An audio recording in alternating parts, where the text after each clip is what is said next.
আজকে তোমরা ভাবছো তো আমি গালে হাত দিয়ে ভিডিওটা কেন বানাচ্ছি। চলো সেই কাহিনীটাই তোমাদের আজকে বলি। গালে হাত দিয়ে বসে থাকার একটাই কারণ, সেটা হচ্ছে আমি এখন পাগল হয়ে যাচ্ছি, কি করব বুঝতে পারছি না। আমার মতন কি তোমরা হচ্ছ? এইবার তোমরা বলবা কেন পাগল হচ্ছে, সেটা শুনতে চাইছো তো, চলো সেটাই বলি। আমি মানে লাইভ থেকে একটা দাদাভাই লাইভতে বেরিয়ে আসবো, দেখবো পরেরক্ষণে দেখবো আর একটা দাদাভাই লাইভ করছে।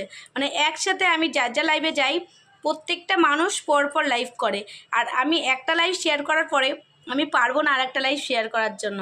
এর জন্য আমি এবার থেকে কী ঠিক করেছি জানো তো, যার লাইভ শেয়ার করব সেই দাদাভাইয়ের কাছেই থাকবো, মানে লাইভে আর কারো লাইভে যাব না।